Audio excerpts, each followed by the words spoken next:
အရေးပေါ်ချိန်နေကျညာထားရေးစစ်မှုထမ်းတပ်သားတွေနှစ်နှစ်တက်ပို့ပြီးတာဝန်ထမ်းဆောင်မယ်လို့စစ်တပ်အတွင်းသတင်းပိတ်ဆရာနာသိမ်းမှုကြောင့်အရေးပေါ်ချိန်နေကျညာထားပြီးစစ်မှုထမ်းတပ်သားအသစ်များအနေဖြင့်နှစ်နှစ်တက်ပို့မှုတာဝန်ထမ်းဆောင်ရမယ်လို့စစ်တပ်အတွင်းသိပေးမှုတွေလှုံ့ဆော်လာကြောင်းစစ်မှုထမ်းအတိုင်းဝိုင်းကပြောဆိုပါတယ်2024ခုနှစ်မေလမှာစစ်မှုထမ်းပတ်စဉ်တက်ရောက်ခဲ့ပြီးရှမ်းပြည်နယ်တောင်ပိုင်းပင်လောင်းမှာတာဝန်ချထားခြင်းခံရတဲ့စစ်မှုထမ်းတပ်သားတို့ကိုစစ်ကောင်စီတပ်မှတင်မှုတွေကနိုင်ငံတော်သည့်လက်ရှိမှာအရေးပေါ်ချိန်နေကျညာထားကြောင်းပုံမှန်အားဖြင့်ပြည်သူ့စစ်မှုထမ်းဥပဒေအရစစ်မှုထမ်းတပ်သားများအနေဖြင့်နှစ်တာဝန်ထမ်းဆောင်ပြီးလစစ်မှုထမ်းတာဝန်ပြီးဆုံးပြီဖြစ်တော့လဲလက်ရှိမှာနိုင်ငံတော်မှာအရေးပေါ်ချိန်နေကျညာထားသဖြင့်စစ်မှုထမ်းအမဲ့တပ်တန်းမှာနှစ်ထပ်ပုံမမီဟုအသိပေးလာခြင်းဖြစ်ကြောင်းသိရပါတယ်စစ်မှုထမ်းပတ်စဉ်တင်စင်တွေကလာမယ့်2026ခုနှစ်မေလမှာစစ်မှုထမ်းတပ်နှစ်ပြင်မှာပင်လောင်းဘက်မှာတာဝန်ကျတဲ့စစ်မှုထမ်းပတ်စဉ်တင်စင်တင်နေတာချို့ကိုတော့တိုင်မှုတွေကနိုင်ငံတော်အရေးပေါ်ချိန်နေကျညာထားလို့နှစ်ပြင်နဲ့ဆက်လက်တာဝန်ထမ်းဆောင်ရနိုင်တယ်ဆိုတာကိုဒါပါစီဝေးမှာတည်ပြတယ်လို့စစ်မှုထမ်းတင်တဲ့ပတ်စဉ်တင်စင်တပ်သားတပ်ဦးရဲ့မိခင်ဖြစ်သူကပြောပါတယ်ထို့ပြင်စစ်မှုထမ်းတပ်သားများအနေဖြင့်စစ်မှုထမ်းတပ်နှစ်ပြည့်ပြီးပါကဆက်လက်တာဝန်ထမ်းဆောင်ရင်ဒုတက်ချက်နဲ့တက်ချက်ကြီးရာတို့တွေကိုပေးရမည်ဖြစ်ပြီးဘွဲ့ရများဆိုရင်အလောက်တင်ပိုတင်တန်းတွေတို့ရှောက်ထားနိုင်ရန်ထောက်ခံပေးမည်ဖြစ်ကြောင်းအခြေခံပညာထက်တန်းကြောင်းပြီးဆုံးထားသူတွေကိုလည်းပညာသည်တက်ချက်ကြီးတင်တန်းကြောင်းတို့တက်ရောက်နိုင်ထောက်ခံစီစဉ်ပေးမျိုးမလုံးပေးလာကြောင်းသိရပါတယ်ထပ်ထဲမှာကိုရရဆိုရင်ဖြေတော့ဘွဲရနဲ့တက္ကသိုလ်ဝင်တဲ့အောင်နေဆိုရင်စစ်မှုထမ်းနှစ်ပြည့်ပြရနဲ့ဘိုးတင်တန်းနဲ့အလောက်တင်ဘိုးတင်တန်းတွေတက်ခွင့်ပေးမယ်အလဲတန်းနဲ့အထက်တန်းအောင်တွေကိုတော့အကျက်ကြီးပညာသင်တင်တန်းကျောင်းတွေကိုတက်ခွင့်ပေးမယ်တက်ချက်ကြီးစီးဖြစ်သွားလို့ရှိရင်နိုင်ငံခြားမှာစစ်တပ်မှုတွေနဲ့လိုက်ပါတာဝန်ထမ်းဆောင်ရမယ်ဆိုပြီးတင်တန်းကျောင်းအုပ်ချုပ်သူတွေကပြောပါတယ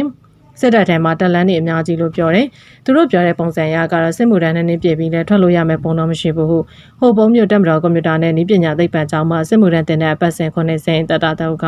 Facebook လူမှုကွန်ရက်မှာတစင် Messenger ကနေတစင်ပြောလာပါတယ်။အကြမ်းဖက်စစ်ကောင်စီကထုတ်ပြန်ထားတဲ့ပြည်သူ့စစ်မှုထမ်းတွေဥပဒေပုံမှန်49မှာနိုင်ငံတော်မှာကာကွယ်ရေးလုံခြုံရေးအခြေအနေပေါ်ပေါက်ပါကအရွယ်ရောက်သူအလုံးကိုဖြစ်စေတချို့ကိုဖြစ်စေပြည်သူ့စစ်မှုထမ်းတာဝန်ထမ်းဆောင်ပြီးသူအလုံးကိုဖြစ်စေစစ်စီရုံးချင်းမိန်ထုံစင်စစ်မှုထမ်းခိုင်းပြီးဖြစ်ကြောင်းပြဋ္ဌာန်းထားပါတယ်။နောက်ထပ်တင်ဆက်ပေးမှာကတော့ AAPDF ဘူပေါင်းတပ်တွေဝင်ရောက်လာနေပြီးလေးမျက်နှာမြို့နယ်အတွင်းရှိကျေးရွာတွေမှာအုပ်ချုပ်ရေးမှုတွေတင်ဆောင်ခြင်းနဲ့စစ်တပ်စခန်းများထံမှတွားရောက်ခိုလုံနေအရာဒီတိုင်းလေးမျက်နှာမြို့နယ်အတွင်းသို့ AAPDF ဘူပေါင်းတပ်တွေထိုးပေါင်းဝင်ရောက်လာနေပြီး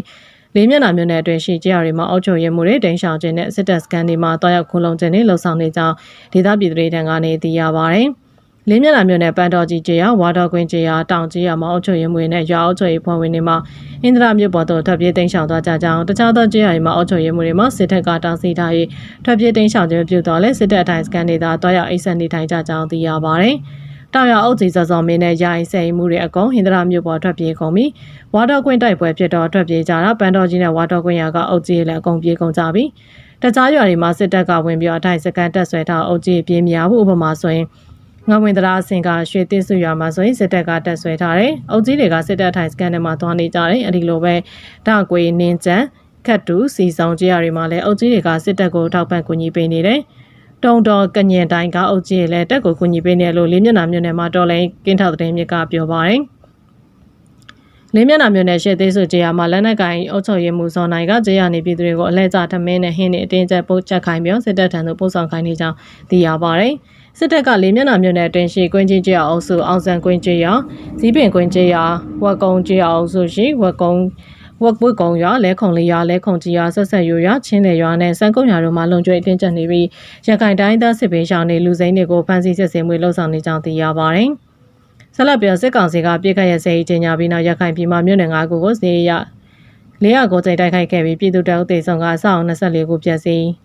အကြမ်းဖက်စစ်ကောင်စီကမြေကန်ပြစ်ခတ်ရစေးကြီးညာပြီးရခိုင်ပြည်မှာမြို့နယ်9ခုကိုစစ်ရေးရ409ကြိမ်တိုက်ခိုက်ခဲ့ပြီးပြည်သူတအုပ်တေဆောင်ကအဆောက်24ခုပြည့်စည်သွားကြောင်းလူသားချင်းစာနာထောက်ထားရေးနဲ့ဖွံ့ဖြိုးရေးဆိုင်ရာပူးပေါင်းဆောင်ရွက်ရုံရှင်ကယမန်နေ့ကသတင်းထုတ်ပြန်ပါတယ်။အကြမ်းဖက်စစ်ကောင်စီကဧပြီလ2ရက်ကနေ22ရက်နေ့ထိပထမကြိမ်အပြည့်ရခြင်းဧပြီလ23ရက်ကနေ30ရက်နေ့ထိဒုတိယကြိမ်အပြည့်ရခြင်းတွေကိုကြေညာခဲ့ကြောင်းတို့ရရခိုင်ပြည်မြို့နယ်9ခုကိုစစ်ရေးတိုက်ခိုက်မှု409ကြိမ်ပြုလုပ်ခဲ့ကြောင်းစစ်တပ်ကအပြည့်ရကြေညာမှုကိုလေးစားလိုက်နာခြင်းမရှိဘဲဧပြီလ2ရက်နေ့ကနေ22ရက်နေ့ထိကြောက်ပြိုတောင်ကုန်းကြောက်တော်စစ်တွေနဲ့ပေါက်တော်မြို့နယ်တွေကိုပြစ်ခတ်တိုက်ခိုက်ခဲ့ကြောင်းသိရပါတယ်။စစ်တပ်အပြည့်ရကြေညာမှုကိုချိုးဖောက်တဲ့တိုက်ခိုက်မှုတွေပြည်သူတအုပ်တေဆောင်ပြီး28ရက်တန်းရရှိကြောင်းရင်းထဲမှာ9ဦးမှာအသက်9နှစ်ကနေ14နှစ်ကြာကလေးငယ်တွေပါဝင်ကြောင်းသိရပါတယ်။ထို့အပြင်အိမ်22လုံးနဲ့ဆိုင်နှစ်ခုနဲ့ဘာသာရေးဆောင်တစ်ခုအပါအဝင်စာအုပ်တွေထိခိုက်ပျက်စီးခဲ့ကြောင်းသိရပါတယ်။ စစ်ကောင်စီကရဲသားပြည်သူပေါ်လေကြောင်းတိုက်ခိုက်ခြင်းဒရုန်းတိုက်ခိုက်ခြင်းစက်တက်လေဒီနဲ့တိုက်ခိုက်ခြင်းရေတပ်တင်မောပစ်ခတ်ခြင်းလက်နက်ကြီးနဲ့ပစ်ခတ်ခြင်းတို့ဖြင့်နိုင်ငံတကာလူသားချင်းစာနာထောက်ထားမှုတွေကိုပြင်းပြတင်းတင်းချိုးဖောက်နေကြောင်း HDCO ကထောက်ပြပါတယ်။ဧပြီလ24ရက်နေ့မနက်စောပိုင်းကြောက်ဖြူမြို့နယ်အတွင်းအသေးခံဒရုန်းတွေနဲ့3ကြိမ်တိုင်းပုံကျဲတိုက်ခိုက်ခဲ့ရာစစ်ပေးရှောင်ပြည်သူတအုပ်သေးဆုံးပြီးတခြားပြည်သူတအုပ်တန်းရရှိခဲ့ကြောင်း Arakan Princess Media ကသတင်းထုတ်ပြန်ပါတယ်။ဆက်လက်ပြီးစိတ်ဖြူမြို့နယ်မှာတော်လိုင်းရဲဘော်တွေကိုစစ်တပ်တော်ကျင့်ဝတ်စည်းကမ်းတင်တဲ့ပို့ကြောင့်မကွေးတိုင်းစိတ်ဖြူမြို့နယ်မှာစစ်တပ်တော်ကျင့်ဝတ်စည်းကမ်းတင်တဲ့ကိုလူခွေဆိုင်ရာတာဝန်ခံကဥဆောင်ပြီးပြည်သူ့ကာကွယ်တပ်ဖွဲ့တွေကိုပို့ချခဲ့လို့လူခွေဆိုင်ဝန်ကြီးဌာနကဒီကနေ့မှထုတ်ပြန်ပါတယ်။အဆိုပါတင်တဲ့မှာစစ်တပ်တော်ကျင့်ဝတ်စည်းကမ်းတွေလိုက်နာဖို့ဆောင်ရန်ရှောင်ရနေနဲ့ပြစ်မှတ်သတ်မှတ်ခြင်းမကြားရတွေကို NUG ဆွေးရပြဋ္ဌာန်းတဲ့ COC ပါချက်လက်တွေပြည်ပဆိုင်ရာလူသားချင်းစာနာမှုဆိုင်ရာဥပဒေစာတွေကိုကိုကပို့ချခဲ့လို့သိရပါတယ်။တင်တန်းမှာပို့ချပေးမှုကိုလည်းလက်တွေ့လိုက်နာကျင့်သုံးပြီးပြည်သူလူထုပေါ်ဆက်ဆံတင်ကြောင်းအသိပညာကိုရရှိခဲ့လို့လည်းတင်တန်းသားတွေကပြောဆိုကြောင်း NUG ဝန်ကြီးကဆိုပါတယ်။တင်တန်းသားတယောက်ကစောပိုင်းမှာကျွန်တော်စစ်ပညာသင်ကြားလူခွင့်ရဲ့အကြောင်းသိချမသိခဲ့ရဘူး။ဒီတင်တန်းတိုင်မှာပဲလူခွင့်ရဲ့အကြောင်းရရင်နဲ့ COC အကြောင်းသင်ပေးတာရဲ့အကြောင်းကျွန်တော်တော်လိုင်းအလုပ်သမားတွေအတွက်ကျိုးကြောင်းဆင်ကျင်နိုင်ချက်နဲ့လူကုန်တိတ်ခါကြောင့်ပို့ပြီးတည်ခဲ့ရတယ်။သင်ခန်းစာတွေကိုသင်ရုံနဲ့မပြီးပဲတကယ်လိုက်နာကျင့်သုံးနေထိုင်ရမယ်ဆိုတာတွေကိုသိလာရလို့ပြောကြားထားပါတယ်။လူခွင့်ဆိုင်ရာဝန်ကြီးဌာနကပြုလုပ်တဲ့စစ်တင်တော်ကျဝတ်စည်းကမ်းဆိုင်ရာတင်ဒဏ်ကိုပြည်သူ့ကာကွယ်ရေးတပ်ဖွဲ့ဝင်တွေပါဝင်တင်ဒဏ်သား19ယောက်တယောက်ခဲ့ပြီးတင်ဒဏ်သားရဲ့ချင်းချင်းကြားအပြန်အလှန်ဆွေးနွေးဖလှယ်ထားရတဲ့ပြုလုပ်ခဲ့လို့သိရပါတယ်။နောက်ဆင်အားပေးကြတဲ့အတွက်အထူးပင်ကျေးဇူးတင်ရှိပါတယ်ရှင်။